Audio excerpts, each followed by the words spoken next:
জি 24 ঘন্টা জ্যাকলিবল স্টুডিও থেকে আমি সব্যসাচী শুরু করছি স্পেশাল 24। কাল থেকেই এসআইআর এর সমস্ত কিছু মোটামুটি শুরু হয়ে গিয়েছে। আমাদের কাজ যদিও পরের মাস থেকে শুরু হবে। বিকেলে মুখ্য নির্বাচন কমিশনার জ্ঞানেশ কুমার জানিয়ে দিলেন বাড়ি বাড়ি গিয়ে বিএলওরা কাজ করবেন।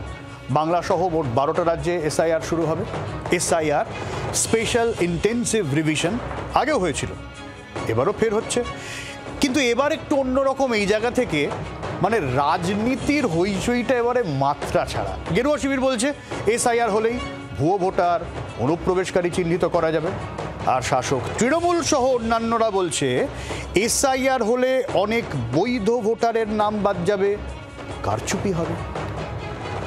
जैसे बिहार में 40 लाखों का ज्यादा आदमी को नाम निकाल दिया और बंगाल में भी करने वाला है। अगर करेगा तो घेराव कर्मसूची करेंगे। করুন মিছিল, আমরা পাল্টা মিছিল করব। এসআইআর করতে দেবেন না, ভোটার লিস্ট তৈরি হবে না, ভোটার লিস্ট তৈরি না হলে ভোট হবে না, ভোট না হলে চলবে 2026-এর রাত্রি 12টার পরে রাষ্ট্রপতির শাসন হবে। বাংলা থেকে একটা মানুষ যার ভোটার লিস্টে যে প্রকৃত ভোটার যদি তার নাম বাদ যায় এবং বিজেপি যদি ভাবে দেশটাকে আমাদের রাজনৈতিক সম্পদ হিসেবে ব্যবহার করব, যে ভাষায় বিজেপি বোঝে সেই ভাষায় আমরা জবাব দিতে জানি। তৃণমূল কংগ্রেসের প্ল্যান এই এসআইআর এর মধ্যে আছে, ভোটার লিস্টের মধ্যে আছে। ভোটার লিস্ট সংশোধন হলে তৃণমূল কংগ্রেসের চলবে।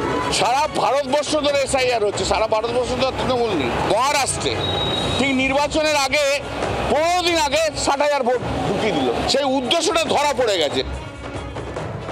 দেখুন, রাজনীতির তরজা রাজনীতির নেতারা করুন, কিন্তু এসআইআর যখন হচ্ছেই তখন আমরা কি করব সেটাই আজ জানাবো স্পেশাল 24-এ। জানাবো এসআইআর এ কাগজ কি লাগবে আমাদের। আজ স্পেশাল 24-এ এসআইআর এর কাগজ।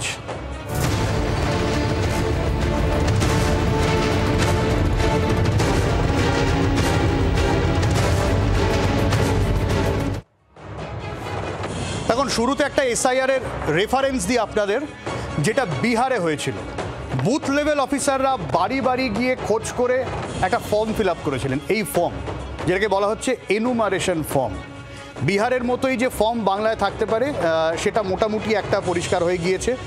আর ফর্মে কি ছিল সেটা দেখলে একটু পরিষ্কার হবে। আর তার আগে বলে দিই, এই যে দুটো ছবি কথাই ফর্মে বলা হয়েছে, এই দুটো ছবির মধ্যে একটা কিন্তু আপনার যে পুরনো ভোটার কার্ডের ছবি, ওটা ছবি তুলে পোস্ট করতে হবে। আর একটা হচ্ছে নতুন, যেখানে আপনার নতুন পাসপোর্ট ছবি ইমিডিয়েট তুলে ফেলুন, কারণ যদি নতুন ভোটার কার্ড করতে হবে সেইটাই কিন্তু করতে হবে। আর এই হচ্ছে বিহারের এনুমারেশন ফর্ম। সেটার ওপরে ভিত্তি করে ঠিক কিভাবে এসআইআর হবে এবং নতুন করে যে বিষয়টা হবে, যেখানে বিহারে যা যা ফর্ম আছে, যে ফর্মে সমস্ত কিছু ফিল আপ করতে হবে, অন্তত এই রেফারেন্সটা পেলে বুঝতে পারবেন আপনাদের কোন কোন কাগজ কিভাবে প্রিপারেশন নিয়ে থাকতে হবে।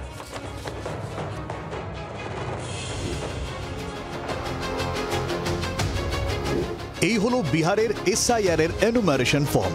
ফর্মে ভোটারের নাম, এপিক নম্বর আর ঠিকানা আগে থেকেই লেখা থাকবে। অন্তত প্রাথমিক ম্যাপিংয়ে যাদের নিয়ে নিশ্চিত হতে পেরেছে কমিশন, থাকবে সিরিয়াল, পার্ট নম্বরও। বিহারের এই ফর্মে প্রয়োজন ছিল পুরনো ভোটার কার্ডের ছবি, নতুন পাসপোর্টের ছবি। এছাড়াও লিখতে হয়েছিল আপনার নিজের জন্মের তারিখ, আধার নম্বর, মোবাইল নম্বর, বাবা বা অভিভাবকের নাম যদি এপিক নম্বর থাকে সেটা, মায়ের নাম, এপিক নম্বর, স্বামী বা স্ত্রীর নাম এবং যদি থাকে তার এপিক নম্বর। কোন সালে জন্ম সেটা টিক দেওয়ার অপশন ছিল। মূলত 3টে অপশন ছিল।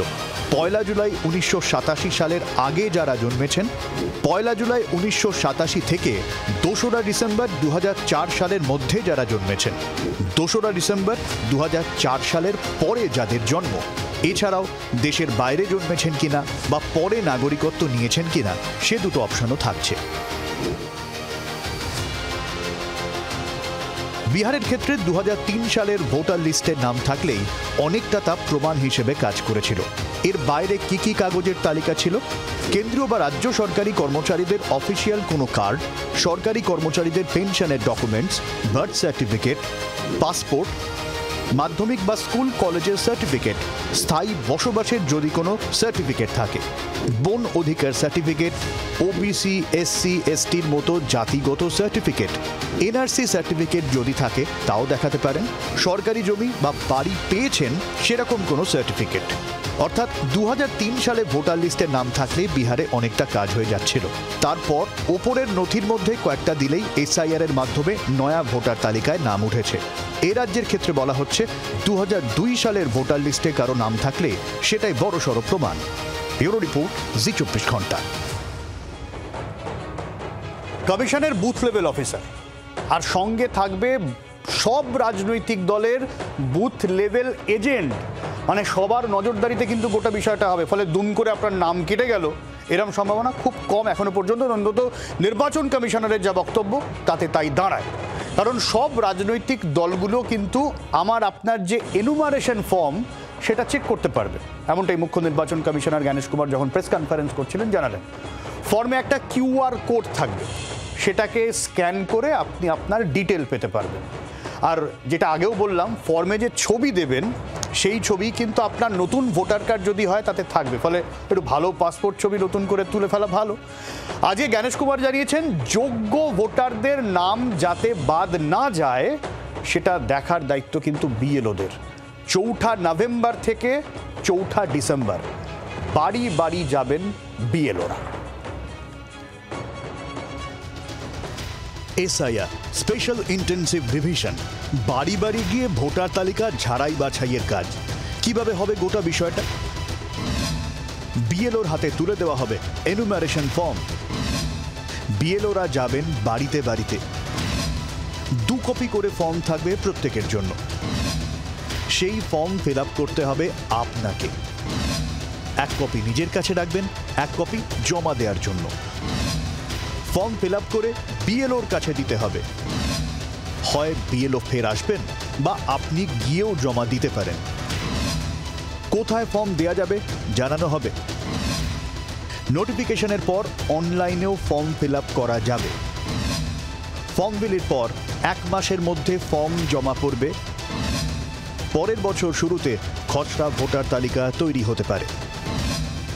এর পরেও 1 মাস সময় দেওয়া হবে। আপনার যদি কোথাও আপত্তি থাকে খসড়া তালিকা চ্যালেঞ্জ করতে পারবেন। অনলাইনে বা সংশ্লিষ্ট দপ্তরে গিয়ে সমস্যা জানানো যেতে পারে। 1 মাসের মতো এর জন্য সময় পাবেন প্রত্যেকে। এরপর চূড়ান্ত ভোটার তালিকা প্রকাশ করা হবে। তারপরেও কোনো গন্ডগোল হলে অবশ্য আইনি পথ রয়েছে। তবে এ রাজ্যের ক্ষেত্রে 2002 সালের ভোটার তালিকায় যাদের নাম রয়েছে তাদের চাপ অনেক কম। কারো বাবা মায়ের নাম যদি থাকে সন্তানদের ক্ষেত্রেও অনেকটা সুবিধা। অর্কদীপ্ত মুখোপাধ্যায়ের রিপোর্ট, জি 24 ঘন্টা। দেখুন, আজকে কিন্তু জ্ঞানেশ কুমার জানালেন যে মোট 3 বার বিএলওদের আপনার বাড়ি যাওয়ার কথা। ফলে কোনো রকম কোনো ভুল ত্রুটি হলে সমস্তটাই বিএলওরা ঠাড়ে ঠোড়ে চেক করবেন। আর যে রাজ্যে শেষবার যেখানে এসআইআর হয়েছে কমিশন সেটাকে মাপকাঠি ধরে এগোতে চাইছে। যেমন বললাম বিহারে 2003, এখানে 2002। ফলে পুরনো ভোটারদের সমস্যা কিন্তু খুব একটা নেই। ঝাড়াই বাছাই হবে নতুন ভোটারের ক্ষেত্রে। সেক্ষেত্রে 2002 সালের ভোটার তালিকায় আপনার নাম আছে কিনা কি করে দেখবেন? আর আপনার নাম হয়তো নেই, যেমন আমার নাম নেই, আমার বাবা মার নাম আছে কিনা সেটাও কিন্তু চেক করা যাবে। কি করে দেখাই। এসআইআর এর কাজ ইতিমধ্যেই শুরু করে দিয়েছে নির্বাচন কমিশন। কিছুটা ম্যাপিং এর কাজও সারা। সেই ম্যাপিং অনুযায়ী 2002 সালে এ রাজ্যে শেষবার এসআইআর হয়েছিল, তার ভিত্তিতেই ভোটার খসড়া তালিকা তৈরি করে ফেলেছে নির্বাচন কমিশন। কারা কারা আছেন সে তালিকায়, আপনি বা আপনার বাবা মা পরিচিত সেই তালিকায় আছেন কিনা জানতে 2টি সাইটে ঢুকতে হবে। voters.eci.gov.in, ceowestbengal.nic.in। মূলত দুটো ভাবে আপনি দেখতে পারবেন 2002-এর ভোটার তালিকায় আপনার নাম বা আপনার বাবা মায়ের নাম রয়েছে কিনা।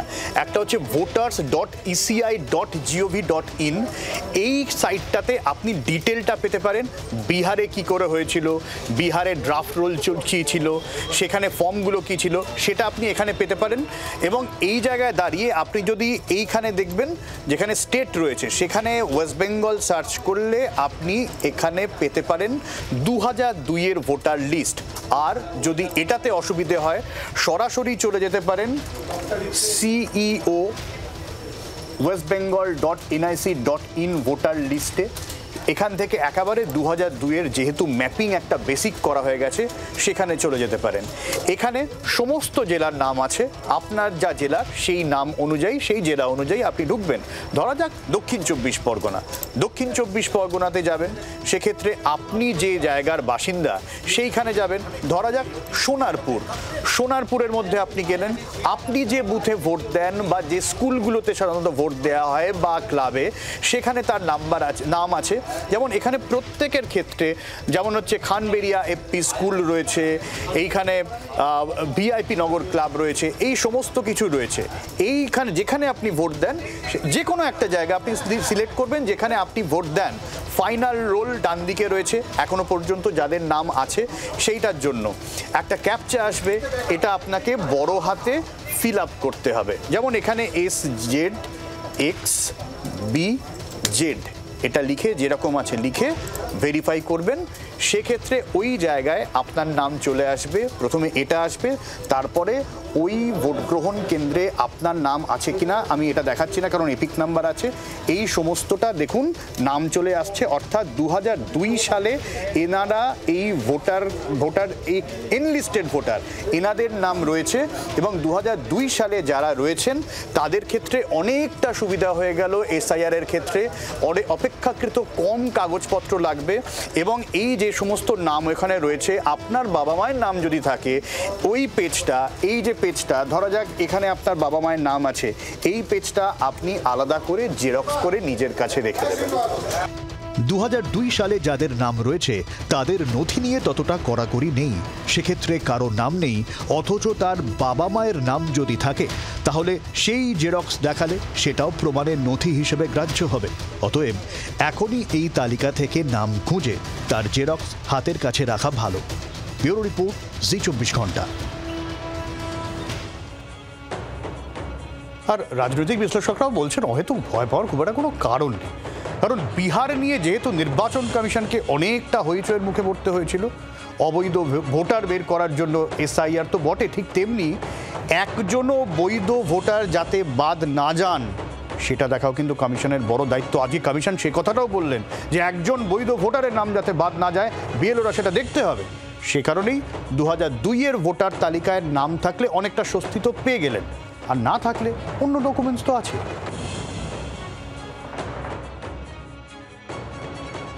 SIR ঘোষণার পরে যেগুলো নিয়ে সবচেয়ে মানুষের চিন্তা আছে সেগুলোর জন্য কিন্তু একটা টেকনিক্যাল বিষয় আছে, মানে টেকনিক্যাল উত্তর আছে।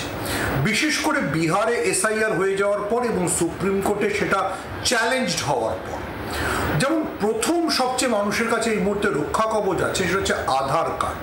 যদি কারো কাছে আধার কার্ড থাকে তাহলে সেটা কিন্তু SIR-এ প্রামাণ্য নথি হিসেবে গণ্য হবে। কিংবা ধরুন আমার মতো যারা মানে যাদের বয়স একটু বেশি তাদের যদি 2002-এর ভোটার তালিকায় নাম থাকে তাহলে কিন্তু তাদের ক্ষেত্রেও কোনো অন্য নথি জমা দিতে হবে না। যাদের 2002-এর নথিতে মানে ভোটার তালিকায় নাম নেই তাদের ক্ষেত্রে দেখতে হবে যে তাদের বাবা মায়ের নাম ওই ভোটার তালিকায় আছে কিনা। সেইটা যদি থাকে তাহলে বাবা মায়ের সঙ্গে তাদের যে পরিচয় মানে তাদের যে আত্মীয়তার যোগসূত্র সেটা দেখাতে হবে। দেখুন SIR-এর বিষয়ে নির্বাচন কমিশন জানে যেহেতু তারা চ্যালেঞ্জের মুখে আছে এবং কঠিনতম চ্যালেঞ্জ, সেহেতু দুটো জিনিস কিন্তু এখন বলবার চেষ্টা বারবার হচ্ছে। একটা হচ্ছে যেমন বলা হচ্ছে যেন কোনো অবৈধ ভোটারের নাম না থাকে, তেমনই বারবার বলা হচ্ছে কোনো বৈধ ভোটারের নাম যেন বাদ না যায়। সেজন্যই বলা হচ্ছে যে BLOরা বাড়ি বাড়ি যাবেন এবং তারা একটা ফর্ম দেবেন এবং সেই ফর্মে একটা স্ক্যান করার কোড থাকবে, অর্থাৎ আপনি যা যা কাগজ কাগজপত্র জমা দিতে পারেন বা চান, যেমন ধরুন পাসপোর্ট, পশ্চিমবঙ্গের ক্ষেত্রে পাসপোর্ট একটা গুরুত্বপূর্ণ তথ্য হয়ে উঠতে পারে, বা আধার কার্ড, সেগুলো আপনি দেখাতে পারেন। আমার মনে হয় এসআইআর এর টেকনিক্যাল বিষয়গুলি বিএলওর পাশাপাশি সব রাজনৈতিক দলের প্রতিনিধিরা যদি ভোটারদের বোঝান, তাহলে কিন্তু সেটা একটা বড় সুবিধে। আর বিএলওদের তো বোঝাতেই হবে, কারণ কি, ধরুন বাবা মার 2002-এর তালিকায় নাম আছে, আমি কিভাবে প্রমাণ করব? আমার বার্থ সার্টিফিকেট দেবো, সেখানে বাবার নাম আছে, মার নাম আছে, কিন্তু বার্থ সার্টিফিকেটও নেই। তখন আমার মাধ্যমিকের অ্যাডমিট কার্ড রয়েছে, রেজিস্ট্রেশন কার্ড রয়েছে, বা কলেজ পাস আউটের কার্ড রয়েছে, ক্লাস 8 অবধি যদি পড়ি সেটাও চলে যাবে, ফলে সমস্যা কিছু নেই। সমস্যা আছে কি না এটার দেখার দায়িত্ব, মানে আমাকে যতটা প্রমাণ করতে হবে, চাপ কিন্তু অনেক বেশি বিএলওদের। তাদের মস্ত বড় দায়, আমি যদি বৈধ ভোটার হই যাতে আমার নাম কাটা না যায়। একথা বলেছেন আজকে মুখ্য নির্বাচন কমিশনার। जब बीएलओ फॉर्म्स डिस्ट्रीब्यूट करना शुरू करेंगे एग्जिस्टिंग इलेक्टर्स को, उसके बाद इन्यूमरेशन फॉर्म में जिसका भी नाम है वो उसको लिंक करने का प्रयास करेंगे कि क्या उन्हीं का नाम 2003 की सूची में था। अगर था तो उनको कोई भी कागज और नहीं देने होंगे। अगर उनका नाम स्वयं नहीं था और उनके पिताजी या माताजी का नाम था तो भी उनको कोई और कागज नहीं देने होंगे। 2003 মানে উনি বিহারের রেফারেন্স দিলেন, আমাদের 2002, ফলে কাগজপত্রের চাপ অনেকটা কমে যাবে যদি বাবা মার নাম থাকে, আর বাবা মার তো চাপ কোনো থাকলোই না। যদি অ্যাড্রেস চেঞ্জ হয় তারও ব্যবস্থা রয়েছে, কিন্তু সেক্ষেত্রে যেরকম সুমনবাবু বলছিলেন যে রাজনৈতিক দলগুলোকে উদ্যোগ নিতে হবে, উদ্যোগ নেওয়া কিন্তু শুরুই হয়েছে, প্রশাসন উদ্যোগ নিচ্ছে। যেমন একটা সিউড়ির খবর দিই আপনাদের, পরের মাস থেকে সিউড়ি পুরসভা করছে কি, এসআইআর নিয়ে একটা আইনি সহায়তা কেন্দ্র শুরু করতে চলেছে। পুরো এলাকার মানুষ কোনো যদি সমস্যায় পড়েন সেখানে গেলে সমাধান হয়ে যাবে। আশা করা যাচ্ছে এরকম অনেক জায়গাতে নিশ্চয়ই হয়ে যাবে, আপনার এলাকাতেও হবে, ফলে কোনো টেনশন নয়, প্রত্যেকেই আপনার পাশে রয়েছে। এসআইআর আজ থেকে নাকি লাগু হবে সম্ভব, তার জন্য আমি পৌরসভা চেয়ারম্যান হিসাবে একটা, আমাদের যে গভর্নমেন্ট লিডার আছে, আমাদের মাননীয় মলয় মুখোপাধ্যায় সহসভাপতি আমাদের পার্টির, তার কাছ থেকে আমি বিস্তারিত আলোচনা করেছি। তো পৌরসভাতে আমরা 1 তারিখ থেকে যদি আমাদের লাগু হয় এসআইআর, আমি একটা সেল খুলছি আইনিত সহায়তা কেন্দ্র। তাতে বিভিন্ন লোকরা, যেরকম অনেকজন হতভম্ব হয়ে যাচ্ছে, বিভিন্ন স্পেলিং ভুল, বার্থ সার্টিফিকেট থেকে আরম্ভ করে বারবার বিভিন্ন সম্প্রদায় লোকরাই আসছে, বিশেষ করে সংখ্যালঘু বেশি আসছে এখানে। তারা হতভম্ব হয়ে যাচ্ছে এসআইআরটা কি তার সম্বন্ধে জানা নেই। তো আমি একটা আইনি সহায়তা কেন্দ্র খুলছি, তার 2টো ওয়ার থাকবে, তারা আইনি সহায়তা দেবে, কি কারণে কার নাম কি করে বাদ যাবে না, এসব ব্যাপার নিয়ে। তো আমি পৌরসভা থেকে একটা আইনি সহায়তা খুলছি, আমি একটা আলাদা ঘর নিয়েছি। সিউড়ি পুরসভার চেয়ারম্যানের বক্তব্য তো আপনাদের শুনলাম। আমার ধারণা প্রত্যেক পুরসভা বা পঞ্চায়েত প্রত্যেকে এই কাজে আপনাদের সাহায্য করবে, সরকারিভাবেই সেটা দেওয়া হবে, আর দলগত সাহায্য তো রয়েছে। যারা ভোটার যখন ভোট হয় একেবারে ঘরে ঘরে গিয়ে যখন ওই পর্চা ওইগুলো দিয়ে আসে, অসুবিধা তো হয় না। দেখুন 1987 সালের 1 জুলাইয়ের আগে যদি আপনি জন্মে থাকেন তাহলে আপনি বাই ডিফল্ট ভারতীয় নাগরিক, ফলে নিজের বয়স আর জন্মের প্রমাণটুকু দিতে পারলেই কেল্লা ফতে। তার উপর আপনার বয়স আরেকটু যদি বেশি হয়, 2002-এর তালিকা তো রয়েছে, যারা 1987 সালের পর জন্মেছেন তাদের একটুই ঠিকঠাক কাগজপত্র রাখতে হবে।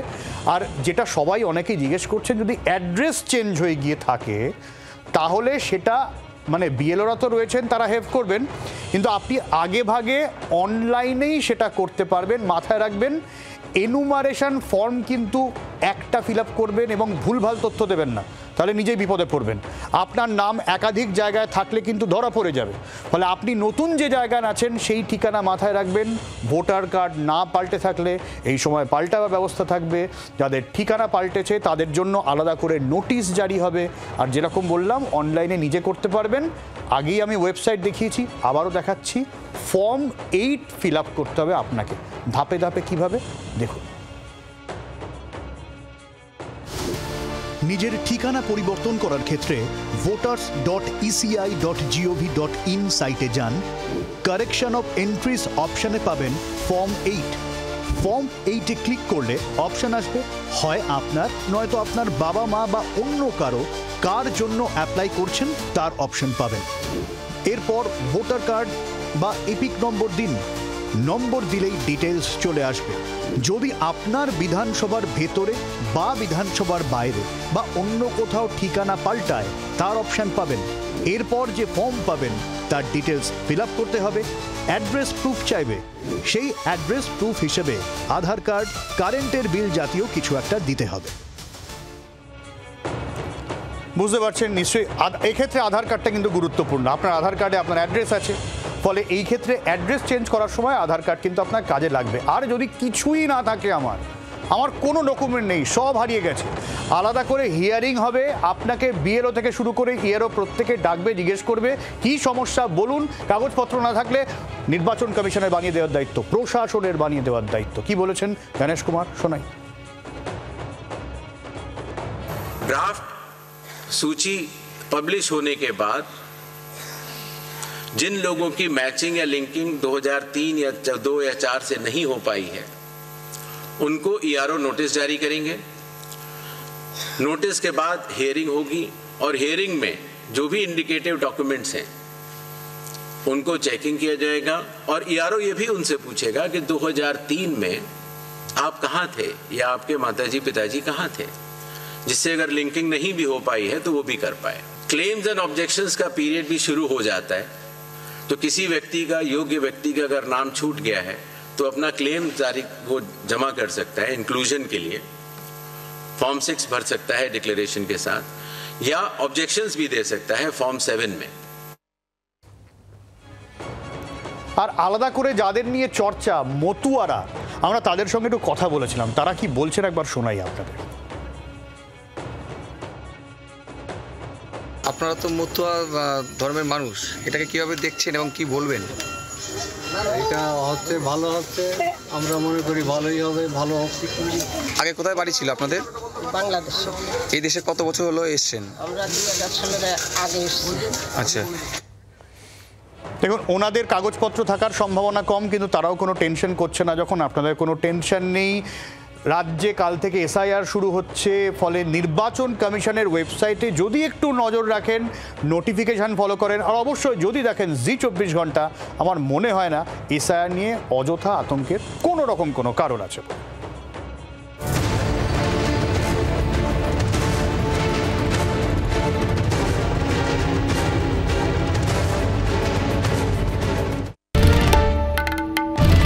বাংলার আওয়াজ, বাঙালির আবেগ, জি24 ঘন্টা।